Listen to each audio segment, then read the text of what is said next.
उनकी पत्नी का नाम था पवन रेखा। एक दिन अपनी सखियों के साथ में यमुना जी के किनारे झूला झूलने के लिए गई और वहाँ एक द्रौपदी नाम के राक्षस ने उड़ा कर ले गया। थोड़ी देर के बाद जब मिली तो बड़ी अस्त व्यस्त थी। उसी समय पर कन्हैया की झांकी तैयार है ना, अस्त व्यस्त हालत में मिली। तो थोड़ी देर के बाद जब सखियों ने संभाल करके घर लेकर के आए तो पता लगा कि वो गर्भवती है और उससे एक बालक का जन्म हुआ जिसका नाम था कंस। अब ये कंस भी बड़ा दुराचारी था क्योंकि राक्षस के अंश से पैदा हुआ था। इसने जगह जगह पर सब जगह भगवान का भजन कीर्तन सब बंद करा दिया। उग्रसेन ने कहा देखो मैं राजा हूँ और प्रजा को अधिकार है अपने ढंग से धर्म को मानने का, इसलिए तुम मना नहीं कर सकते। कंस ने कहा सुनो पिताजी तुम्हारा जमाना गया, अब मेरा शासन है। बोले राजा मैं हूँ। दोनों में तू मैं होने लगी। कंस ने कहा पकड़ो इस बुढ़े को और पकड़ कर ले जाकर के जेल में बंद कर। एक धक्का मारा, उग्रसेन नीचे गिर गए। मुकुट उठा करके खुद पहन लिया और उग्रसेन को जेल में बंद। अब इधर उग्रसेन बड़े दुखी होकर के देखते कि बताओ ऐसी संतान मेरे यहाँ हुई। भगवान से मनी मन में प्रार्थना करने लगा कि मेरी प्रजा के लिए आप उपाय करें। अब इधर कंस ने पूछा एक बात बताओ, ये सब लोगों को पता कैसे लगेगा कि मैं राजा बन गया?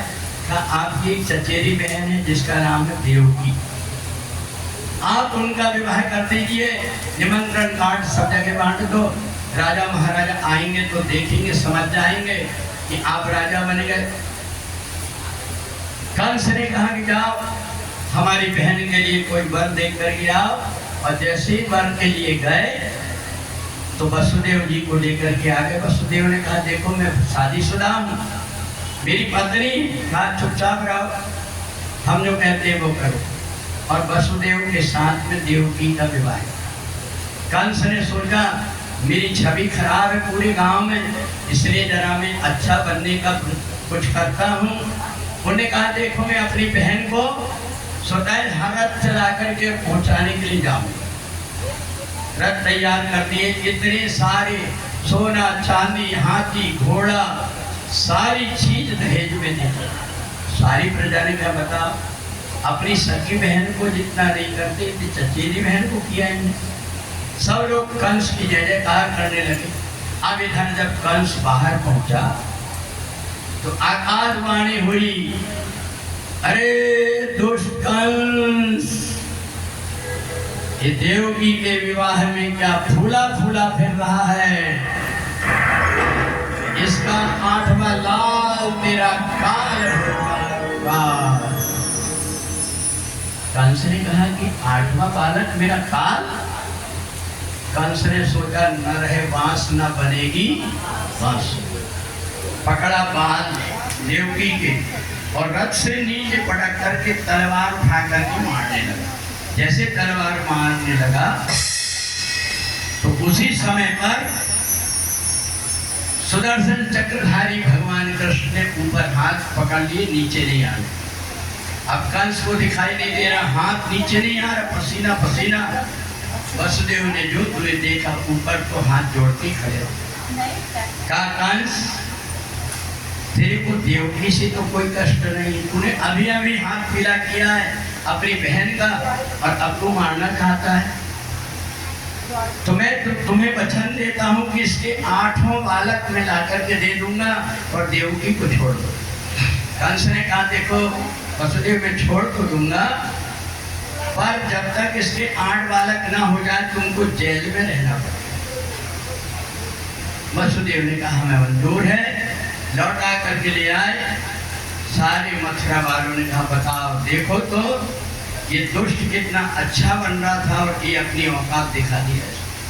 सारी प्रजा कंस को कोसने लगी, भगवान से प्रार्थना करने लगी कन्हैया अब बहुत हो गया, अब तो आप ही आकर के रक्षा करो। इधर देवकी का जब पहला बेटा हुआ तो वसुदेव लेकर के आए, कंस को दिया, पत्थर में पटक करके मार डाला।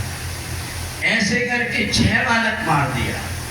जब 7वें बालक का समय आया, भगवान ने योग माया सिखाए, काम करो, अब बलदाऊ जी शेषनाग आ रहे हैं, तुम देवकी के पेट से निकाल करके और रोहिणी के पेट में बालक को योग क्रिया के द्वारा ट्रांसफर कर। तुरंत योग माया ने वैसा ही कर दिया। 7वें बालक, कल को पता लगा महाराज देवकी का 7वां गर्भ नष्ट हो गया पेट में, अब बाहर भी मरता इसलिए पेट में मर गए बच्चा। पर देखो अब 8वां आने वाला है, सब पूरा पहरा बढ़ा दो, 7 दरवाजे के अंदर बंद कर दिए, पहरेदार लगा दिए, हाथ में हथकड़ी लगा दिए, पैर में बेड़ियां, गले में नाग पहना करके बांध, कहीं भाग न। और इधर सारी प्रजा कन्हैया को पुकारने लगी, आजा आजा रे कन्हाई तेरी याद आए, आजा आजा रे कन्हाई तेरी याद आए, आजा आजा रे कन्हाई तेरी याद आए, आजा आजा रे कन्हाई तेरी याद आए, तेरी याद आई रे कन्हैया ओ तेरी याद आई रे कन्हैया, आजा आजा रे कन्हाई तेरी याद आई, ओ आजा आजा रे कन्हाई तेरी याद आई। हरे कृष्णा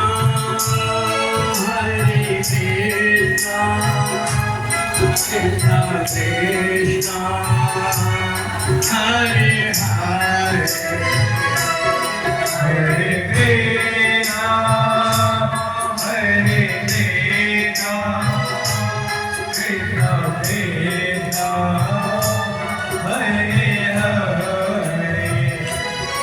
आजा आजा रे कन्हाई तेरी याद आई, ओ आजा आजा रे कन्हाई तेरी याद आई।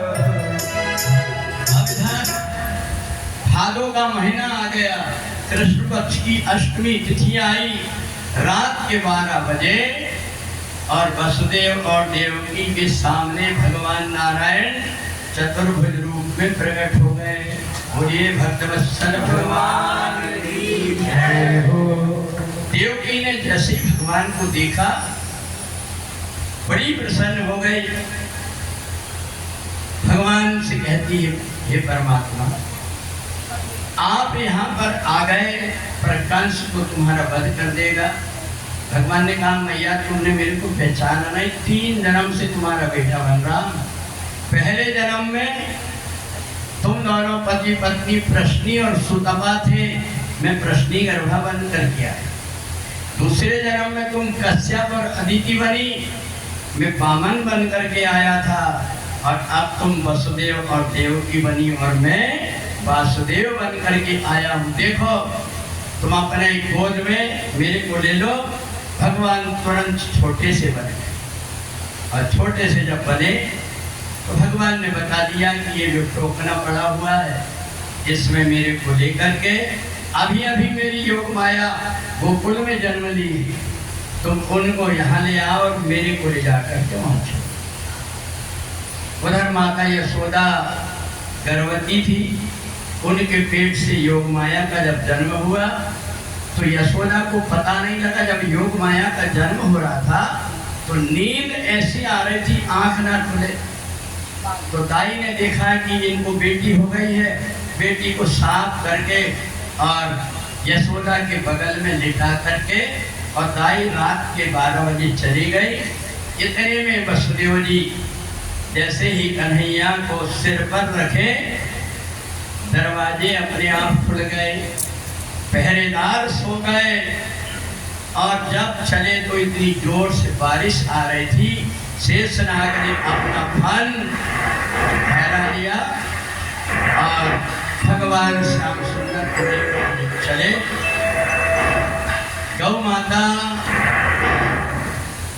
गौ माता अपनी दोनों सींग में दीपक लेकर के आगे आगे चल रही है और वसुदेव जी पीछे पीछे। माता यमुना ने सोचा मैं कन्हैया के चरण छू लूं, भगवान ने अपने पैर नीचे लटका दिए।